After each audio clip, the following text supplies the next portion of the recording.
L'entrepreneuriat, sacré sujet. Il y a ceux qui aimeraient se lancer, mais qui ne savent pas par où commencer. Il y a ceux qui se sont lancés, mais qui prennent toujours des conseils. Et puis il y a ceux qui inspirent par leur réussite. Exa, ex-eFounders, est de ceux-là. Vous écoutez Notaire Eco, une initiative de notaire.be. Et donc, quand on a décidé de faire un sujet entrepreneuriat, on a voulu poser toutes nos questions à Quentin Nickmans, un de ses cofondateurs. À nos côtés également, Géraldine Rollin, notaire et porte-parole de notaire.be. Bonjour à tous les deux. Merci. Merci de nous accueillir. Quentin, première question, Exa, c'est quoi exactement ? Alors Exa est un start-up studio qui est un modèle d'affaires ou un modèle de création d'entreprise un peu atypique qui se définit comme un accompagnateur de création de ses propres projets, en fait. Donc, le modèle d'affaires est de créer des entreprises. Donc, c'est une société qui crée d'autres sociétés. Et c'est quoi la différence entre un studio et un incubateur ? La plus grande distinction, c'est qu'un studio crée ses propres projets, a donc ses propres idées et propose à des associés de venir les réaliser avec lui, versus un accélérateur, incubateur, des termes toujours pas très sexy d'ailleurs, mais qui vont accompagner des entrepreneurs qui ont une idée, qui sont déjà ensemble à réaliser ce projet avec un petit coup de main, parfois spécifique, parfois en donnant des conseils, parfois en les hébergeant dans leur bureau. Il y a un peu des tas de formes d'incubateurs ou d'accélérateurs veillant à aider la réussite du projet. Nous, bien sûr, on fait la même chose, mais par ailleurs, ce sont nos projets. On aime dire que jusqu'à ce qu'ils aient quitté leur nid, c'était nos entreprises, nos projets, nos idées, et on s'associe avec des personnes pour les mener à bien dans la durée. Mais pendant un an et demi, on les accompagne. Et c'est ça, tu penses, la recette, la clé du succès d'Exa, c'est cet accompagnement ? Non, je pense pas que ce soit le fait qu'on accompagne ou pas qui est une réussite. C'est une des manières d'entreprendre. Il y a énormément de manières d'entreprendre. On peut le faire tout à fait seul. Il y a un profil d'entrepreneur qui aime bien, on appelle ça jouer en équipe. Donc, cofonder à deux et par ailleurs avec un studio augmente, selon nos calculs, dans le modèle dans lequel nous sommes, on fait des logiciels, de l'ordre de 10 000 fois la chance de réussite de faire une très grande entreprise, parce que dès le départ, quand on joue collectif, ça amène une certaine dynamique dans un projet d'entreprise qui n'est pas simple à réaliser. Donc pour les entrepreneurs qui sont compatibles avec ce que nous on appelle le team entrepreneurship, oui, là, je crois qu'on a quand même, avec le temps, trouvé une formule qui fonctionne. Je ne dis pas que c'est la meilleure, mais jusqu'à preuve du contraire, elle fonctionne. Géraldine, je vais me tourner vers toi en tant que notaire. Si je veux entreprendre, je commence par où ? Alors, si on veut entreprendre, eh bien, effectivement, il faut d'abord voir ce qu'on va faire et discuter avec un comptable, a priori, pour voir si la création d'une entreprise est conseillée ou pas. Si on arrive à se dire, oui, l'entrepreneur gagne suffisamment pour créer sa société, alors là, nous, en tant que notaire, on va les aider. D'abord, on va définir avec eux le type de société qu'on va créer. Généralement, pour le moment, ce sont plutôt des SRL, donc des sociétés à responsabilité limitée. On va définir avec eux où est-ce qu'ils vont mettre le siège de leur société, parce que ça va déjà déterminer la langue des statuts. On va discuter avec eux de leur objet social, des fonds propres qu'ils vont mettre, de leur plan financier et de toutes les clauses qui doivent se retrouver dans leur statut. D'ailleurs, si on parle des statuts, du coup, qu'est-ce que je mets dedans ?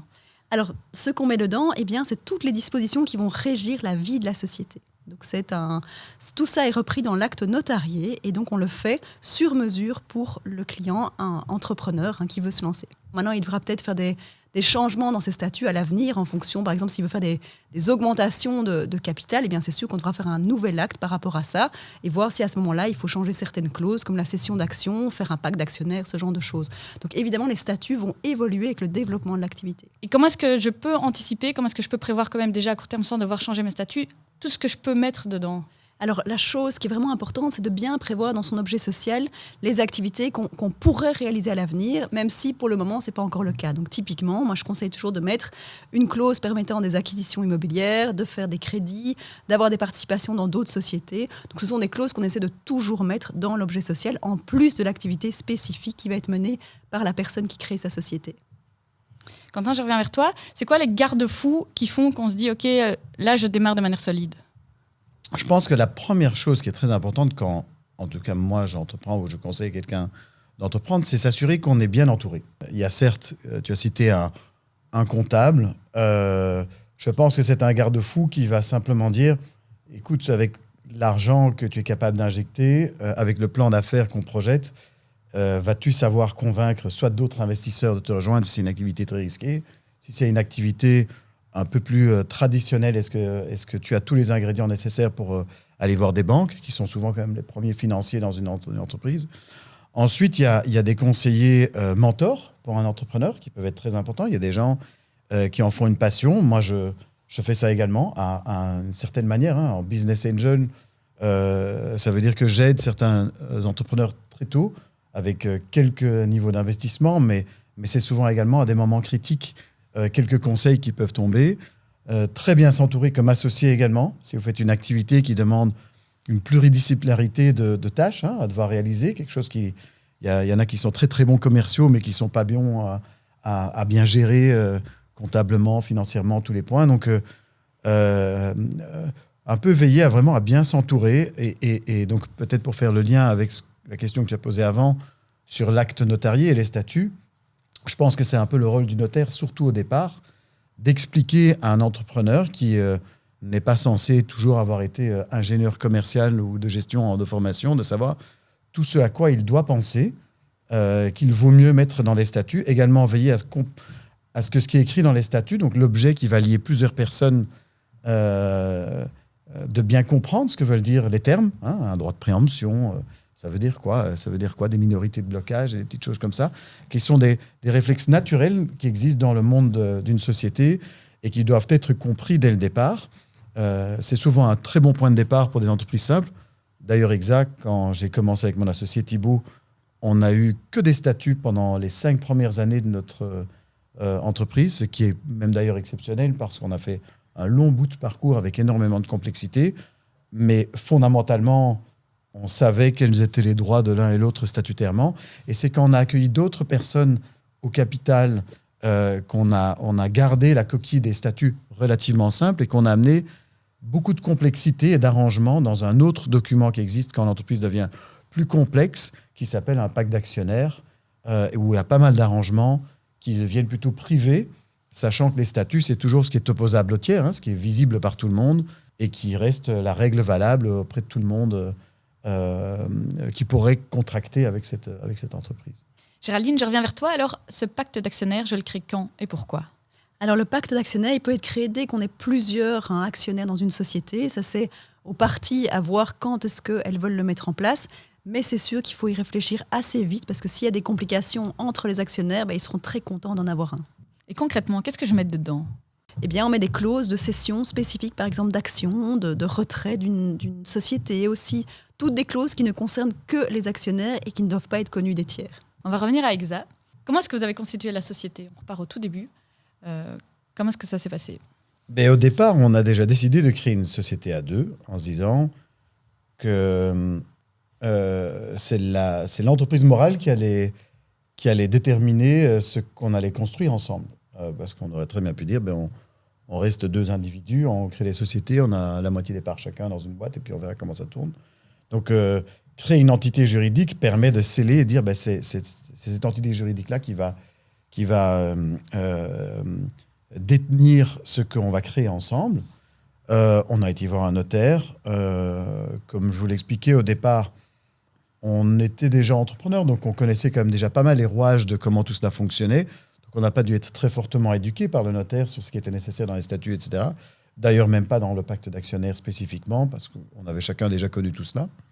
Et en se disant, l'entreprise était en fait très simple. On a une société anonyme de notre côté. Au départ, on la crée.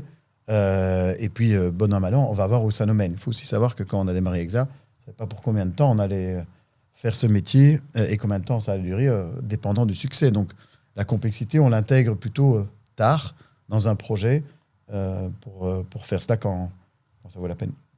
Et quand tu parles de où ça nous mène, quand on lance un projet entrepreneurial, on ne sait jamais où ça va nous mener. Comment est-ce qu'on se prémunit aussi si ça se passe mal ? Vous avez parlé du pacte d'actionnaires avant. Pour moi, le pacte d'actionnaires, c'est essentiellement 3 ou 4 grandes choses. C'est ce qu'on ne voit pas dans les statuts qui n'est pas opposable au tiers, c'est comment peut-on arranger tous des sujets conflictuels entre actionnaires. S'il y a quelqu'un qui a rentré une valorisation plus élevée que l'autre, s'il y a quelqu'un qui a des droits spécifiques par rapport à l'autre, il vaut mieux décrire ces scénarios en disant si ça se passe, comment va-t-on à la base résoudre et quelles sont les clauses sur lesquelles on se met d'accord. Parce que c'est quand tout va bien qu'on sait se mettre d'accord sur toutes les choses qui peuvent aller quand tout va mal. C'est vraiment compliqué d'instaurer une règle ou d'être d'accord là-dessus. Donc, et ça va beaucoup plus dans les détails. Un pacte d'actionnaire, ça peut être très léger avec une vingtaine de pages de clauses qu'on imagine, mais les plus complexes, ça peut faire 200-300 pages de clauses imaginées, de scénarios, de tu as dit ça, tu n'as pas dit ça, tu n'as pas fait ça. Comment est-ce qu'on décide telle action. Donc, tout ça est pour moi un peu progressif en fonction de la maturité du projet. Géraldine, je rebondis vers toi et ton expérience de terrain notarial. Les situations, ça se passe mal. C'est comme un contrat de mariage, on espère toujours qu'on va rester ensemble. Mais j'imagine que tu dois rencontrer au quotidien même des situations qui sont un peu plus conflictuelles. Comment est-ce que ça se passe ? Oui, ben de nouveau, donc soit j'ai la chance que quand tout allait bien, comme disait Quentin, ils aient mis des dispositions en place qui s'appliquent quand ça va moins bien, et on sait que ça a été fait de manière objective, vu que quand ils l'ont fait, ils s'entendaient bien. Soit, et ça m'est déjà arrivé d'accompagner des sociétés où rien n'avait été prévu, et c'est vraiment un peu comme dans un divorce, on essaye de trouver le moins mauvais terrain, la moins mauvaise solution possible pour arriver à en sortir. Comment est-ce que votre notaire vous a accompagné dans votre parcours ? Je pense que outre la création initiale, le notaire reste la personne qui, vis-à-vis de tous les autres conseillers qu'on a, les avocats d'affaires, fiscalistes, etc., crée des documents, crée des dispositions, mais qui, in fine, sont quand même toujours revus par un cabinet notarié, un notaire, quelqu'un de confiance qui va dire ça fonctionne, oui ou non. Ils ont aussi tout l'historique de l'entreprise, parce que c'est finalement cela qu'ils font dans la coordination de différents statuts. Ils vont dire je peux accepter une procuration de ce format-là, oui ou non. Quand on a envie de faire des choses parfois un peu plus créatives, va aider à la réflexion, savoir si c'est faisable oui ou non, si ça va demander l'accord de tous les actionnaires. Aujourd'hui, on en doit avoir une quarantaine ou une cinquantaine différents, donc réunir le hockey de tout le monde obligatoirement à l'unanimité peut être compliqué. Donc à ce moment-là, de savoir si oui ou non, on est dans le bon pour pas avoir de conflit justement sur des choses essentielles quand les gens investissent dans les sociétés. Tu rejoins cet avis, Géraldine, donc le notaire garde-fou, et puis en fait, c'est le conseiller sur toute la ligne du temps, la ligne de vie de l'entreprise. Oui, tout à fait. Avec l'évolution de la société, le fait que, par exemple, la société grandisse, eh bien, on peut mettre en place des solutions qui vont permettre à la société d'être toujours fluide en fait, et de fonctionner facilement. Ça peut être des catégories d'actions différentes, ça peut être mettre en place une structure pour des investisseurs proches, par exemple, qui doivent avoir un autre statut que les autres. Donc à ce moment-là, on peut aider la personne à mettre tout ça en place et à faire évoluer en fait, la vie de sa société. Pour moi, il y a un autre rôle qui dépasse purement la société. Quand vous êtes un entrepreneur et si l'entreprise fonctionne bien, souvent l'entreprise prend une place importante dans la vie simplement de tous les jours. Donc ça va également toucher à de la planification successorale. Demain, on avance tous dans la vie. Quand on travaille dans une entreprise, ça peut durer 10, 15, 20 ans. Ça peut commencer à faire un point important dans la vie et le patrimoine qui a été créé. Comment peut-on le transmettre demain à des enfants ? Comment est-ce qu'on peut impliquer nos enfants dedans ? Est-ce qu'on doit transmettre ça aux enfants, oui ou non ? Comment va-t-on réaliser ça ? C'est typiquement une bonne personne à aller consulter, un notaire qui lui ou elle vous orientera vers des personnes spécialisées, mais qui est souvent le bon premier point de contact pour dire comment est-ce que j'aborde ces questions-là. On va revenir sur la transmission, du coup, assez précisément d'un point de vue notarial. Qu'est-ce que je peux mettre en place si je veux transmettre mon entreprise ?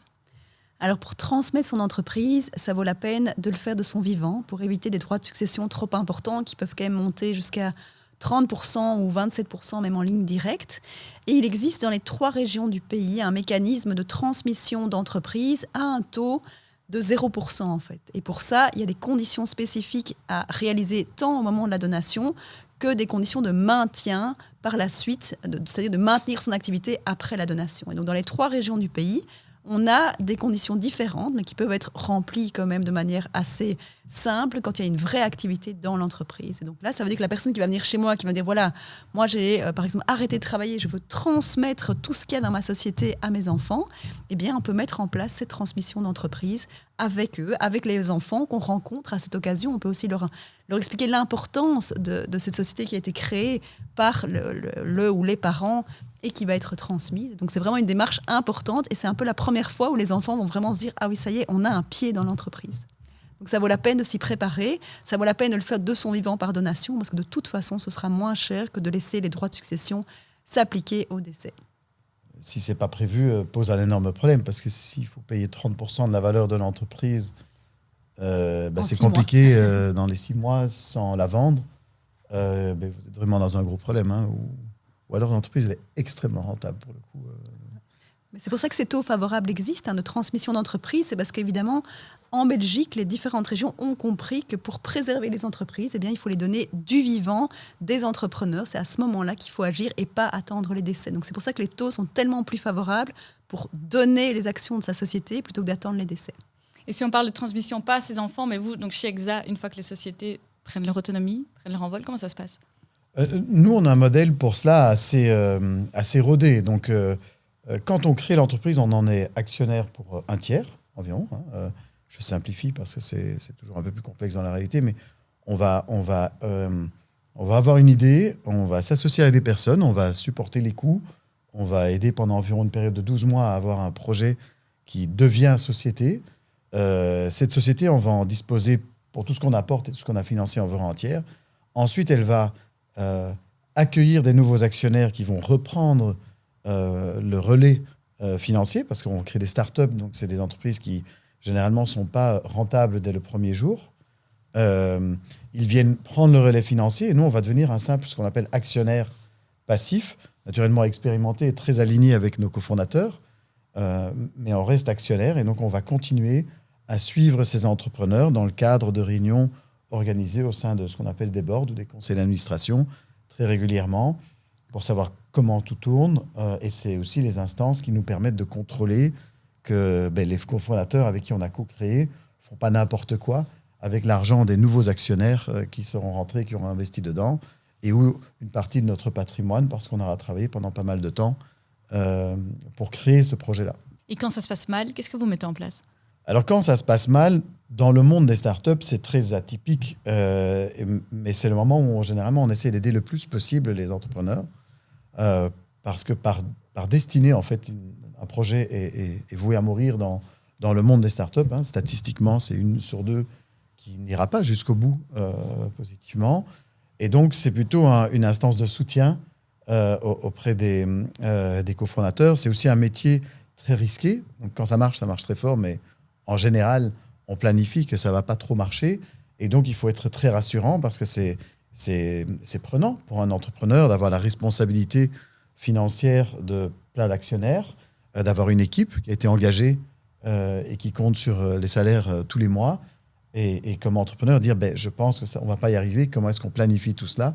Comment est-ce qu'on gère au mieux ? Il faut être beaucoup présent et essayer de donner des bons conseils humains pour que tant l'entrepreneur que l'entreprise maximise ses chances de réussite et surtout pas mettre trop de pression sur l'entrepreneur parce que la vie continue et ce n'est pas parce qu'un premier projet n'a pas réussi que le second ne marchera pas. Tout à fait. Et alors si je viens, Géraldine, vers toi, quand ça se passe mal, si on veut modérer les risques, qu'est-ce que je peux mettre en place ?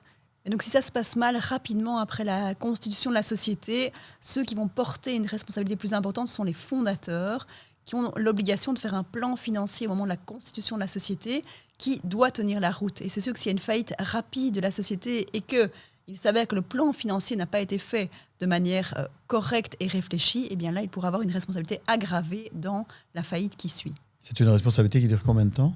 1 an, 2 ans ? C'est 2 ans. Comment est-ce que j'arrive chez EXA ? Comment on rentre en contact avec nous ? On a un site web qui s'appelle exa.com qui décrit pas mal le type d'opportunités de collaboration qu'il y a. Si la question est comment est-ce que je peux entreprendre avec EXA, on a également fait pas mal d'efforts sur notre communication, sur un site web qui explique quel type de profil d'entrepreneur avec qui nous on aime s'associer. On crée des entreprises sur des logiciels, donc c'est quand même un marché, une niche assez particulière. Ça veut dire qu'il faut connaître le monde du logiciel, cet écosystème, ses dogmes. On lève de l'argent avec du venture capital, donc des capital risqueurs, des personnes qui sont très pointues sur ce qu'ils ont envie de voir comme entreprise. Donc, on a des adresses, on a un réseau. Si jamais vous sentez de cette graine, si ça vous a donné envie, et il faut juste prendre contact et on a une équipe dédiée à rencontrer en permanence des personnes qui ont envie d'entreprendre. Et on adore faire ça, rencontrer par ailleurs des personnes qui ont envie d'entreprendre ou qui sont en train d'entreprendre. C'est notre quotidien, donc n'hésitez pas. Si tu avais un seul conseil à donner à quelqu'un qui sort de ses études, qui a, 20 ans, 25 ans, tu lui dirais quoi ? Je pense que ce qui est encore vrai aujourd'hui, c'est qu'on est dans une culture en Belgique un peu d'aversion au risque, de dire je vais d'abord faire mes armes encore un tout petit peu et je vais entreprendre un peu plus tard. Moi, ce que j'ai expérimenté, c'est que chaque année qui passe, la vie avance également. On est plus proche d'être parent. On est plus proche d'être propriétaire de son appartement et avoir quelques charges financières. Et tout ça, c'est de la liberté pour prendre des risques un peu fous qui diminuent. Et je trouve que la balance entre les deux, gagner de l'expérience ou être extrêmement libre et pouvoir le faire depuis n'importe où, avec extrêmement peu de moyens, n'ont pas les mêmes mesures. Ça vaut vraiment la peine de se lancer très tôt. Nombre de grandes personnalités, que ce soit aux États-Unis ou partout, en France, qui n'ont pas terminé leurs études, parfois même secondaires, et qui ont créé des énormes entreprises. Ils n'ont pas passé des heures et des heures sur les bancs pour apprendre exactement parfaitement comment il faut être à l'école de l'entrepreneuriat, qui n'existe pas. Si vous êtes animé par ça, il faut juste se lancer. Et alors, la seule chose qu'il faut vraiment bien faire, c'est avoir le courage de prendre son téléphone et essayer de bien s'entourer de ce que je disais, des mentors. Et il y a beaucoup, beaucoup d'entrepreneurs qui seront prêts à donner de leur temps pour aider des plus jeunes, parce que c'est une espèce de caractéristique qu'on a dans nos gènes, c'est d'aimer, quand ça a fonctionné, entreprendre, et on est prêt à donner beaucoup du temps, même s'il est très compté, pour que la spirale de l'entrepreneuriat continue. Donc moi, je dirais, allez-y, prenez un bon notaire, faire un bon plan financier pour ne pas être responsable de ces clauses de fondateur, et pour le reste, allez-y, et trouvez un bon mentor pour vous guider. On ne pourra qu'apprendre des bonnes choses. Est-ce que vous sentez une nouvelle tendance ? Il y a plus de gens qui veulent se lancer dans l'entrepreneuriat ? Ça, j'ai pas de statistiques sur plus ou moins de gens, mais c'est vrai que ça continue, la création d'entreprises. Moi, j'en fais beaucoup. Continue. Il y a beaucoup de jeunes qui se lancent, ou de moins jeunes d'ailleurs, qui sont attirés par ce statut. J'ai pas envie de dire que c'est tendance de vouloir entreprendre, mais en tout cas, par la présence de ce type de podcast, par la visibilité que crée le web, les différents podcasts, les accessibilités à plein d'histoires, ça donne plus facilement envie. Quand on termine l'université, moi j'ai terminé il y a pas mal d'années, il y a plus de 20 ans, c'était totalement anormal en fait d'entreprendre, alors qu'aujourd'hui, je croise beaucoup d'étudiants d'écoles de commerce qui ont simplement fait des études en se disant j'ai quand même envie d'entreprendre, un jour je créerai ma société, qui n'était pas une voie, on va dire, traditionnelle il y a 20 ans. Maintenant, ça devient vraiment un but recherché, et on passe parfois dans quelques entreprises pour continuer à prendre un peu de bouteille avant de se lancer. Il ne faut pas rester trop longtemps, parce qu'on n'apprend pas tellement en fait, dans les grandes entreprises, mais il vaut mieux essayer, et la culture de l'échec disparaît doucement. Ça reste toujours dur à porter un échec, mais quel qu'il soit. Rater quelque chose dans le sport, rater à l'école, rater une année à l'université, tout comme rater une entreprise, pour moi, c'est exactement les mêmes conséquences. Il ne faut pas du tout le dramatiser. Surtout si on est dans le monde des startups, c'est fail en anglais. Il y en a pas mal aux États-Unis qui disent it's a first attempt to create a winning story. Donc c'est il faut passer par ça, par un échec. Parfois, il faut passer tant que vous faites les choses de manière raisonnable. Il faut juste essayer. Et honnêtement, c'est pas très très compliqué. C'est juste dédier beaucoup de temps, d'intégrité, et essayer de faire les choses bien. Et en général, ça se passe bien. Géraldine, le mot de la fin ? Le mot de la fin, c'est oser. Quand on a la fibre entrepreneuriale, c'est se lancer, y aller et bien se faire entourer, bien se faire conseiller pour ses statuts. Et voilà, c'est la fin de cet épisode. Merci à nos invités, merci à vous d'avoir écouté. Abonnez-vous, partagez et dites-nous ce que vous en avez pensé.